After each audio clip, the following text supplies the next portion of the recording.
we bring you the latest episode of Babies TV. You know where else they apparently need a whole bunch of new pacifiers? Down in Kemah. Residents of our favorite Galveston County tourist town woke up to the startling news on Facebook. A media embarrassment at Wednesday's city council meeting. The rushing of the mayor just before council started session. Unprofessional, reported the private Facebook group founder Daniel Conrad. We've highlighted Daniel before because he says he's all about open government. He even quotes James Bryce. Sunlight kills the germs and corruption inside the government. We agree. Texas government does not belong to elected officials, but to the people of Texas. Texans have the right to see how their government is spending their money, their tax dollars, and exercising their powers that they have granted it. Conrad didn't show the townsfolk's video of this frightening incident. The mayor reported after that she was scared to death. Only a few folks were inside City Hall to see the horror unfold. Are you sitting down? Because we have every frightening second caught on tape. Can I ask you just a couple questions about some issues regarding Matt Wiggins, the property?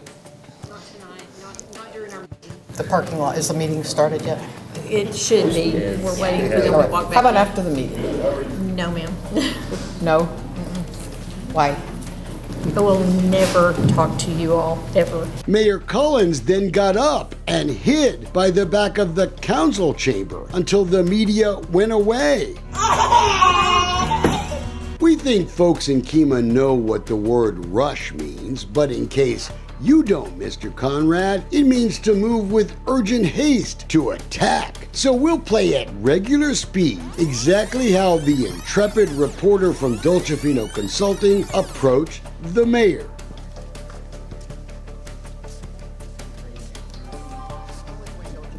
Office, and I wanted to know, can I ask you just a couple questions? I'll be glad to splurge for Mr. Conrad's personal binky if he needs me to, but enough of all this silliness. I find that camera disgusting. Robin Collins has been mad at us ever since we correctly reported she'd been sued for delinquent property taxes. We've shared reporting by the Texan that the new Kemah mayor has a mortgage arranged by the King of Kemah, one of the town's richest citizens, former Mayor Matt Wiggins. A judge dismissed a criminal case against Wiggins for misusing water funds this year, but he was found guilty of unethical conduct by the Texas Ethics Commission. We've been reporting for years on allegations Mr. Wiggins just doesn't like to play by the same rules as everybody else in town and seems to get away with it.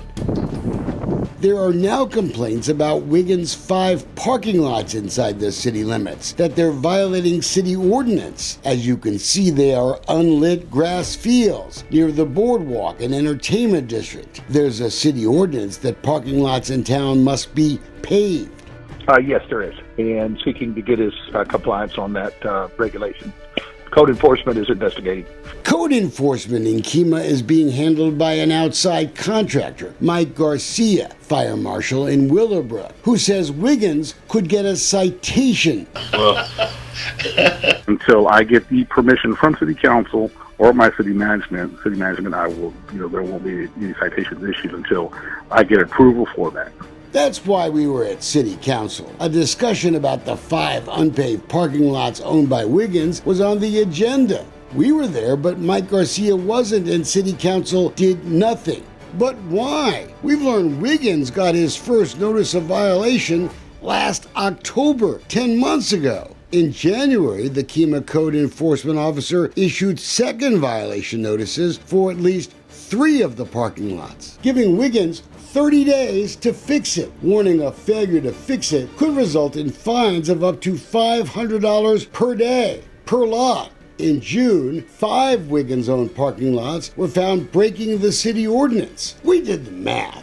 On just 3 of the lots, if Kemah was enforcing its ordinance, the King of Kemah, he could already owe $225,000. Maybe a lot more. It makes the inaction of Kemah City Council even more suspicious. Wiggins claims his parking lots are grandfathered it, and he says the city is powerless to make him pay for any improvements. But he's charging for parking on those lots $20 per day, much more than the paved city lots do. Improvements Wiggins made to put up a fence and get people to pay by an app may kill his argument. In June of 2021, Wiggins sent an email to council that his company would be glad to collect parking money for the city on the July 4th celebration for a 25% cut. We can't find any evidence that happened. That was the same year Wiggins cut a deal with the city to lease the Kemah Visitor Center, the old schoolhouse. And according to his proposal, he's offering to do an awful lot for that visitor center. The deal was supposed to be a showcase for Kemah historical artifacts, current arts and crafts, and tourist info. Wiggins said he'd loaned the place some real cool stuff, like the bar from the Dry Bean Saloon in Lonesome Dove, and Howard Hughes' conference table. Wiggins said he planned to publish a Kemah Daily Visitor Guide too. The lease began in April of 21, but 2 months later, the lack of work at the old Kemah Schoolhouse building brought some buyer's remorse. Again, it appears as though we have the lease with the wrong person, so unless that person's going to do what they said they're going to do, I have a problem with it. But council did nothing again to challenge Wiggins. He is paying the rent, but now 2 years and 4 months later, look at what the place looks like inside. Nothing but empty shelves. But Councilman Doug Meisinger shared the news on July 21st that he was excited. A museum was finally coming, a studio for I-45 now. Locals have heard that stuff before, for 2 years. If all that's true, it will require a new contract because Wiggins wasn't allowed to sublease the city property. Should Meisinger and Collins even vote? Meisinger, we know, lives in a building owned by Wiggins. He's his business partner. And the mayor? She has a beach house that Wiggins apparently helped arrange the mortgage for. It's just one more never-ending Wiggins-related drama in Kemah. If you don't mind me asking, who am I speaking with? The city code enforcement officer clammed up a bit on the parking lot stuff when he found out we were those evil Dolcefino consulting folks. But what he said speaks volumes. It's really sensitive because, of course, everything is sensitive around here. I will never talk to you all, ever. Maybe that's why Daniel Conrad tried to make our simple questions the other day into something it was clearly not. Would he rather us take a page from White House reporters and shout our questions? Because we could do that.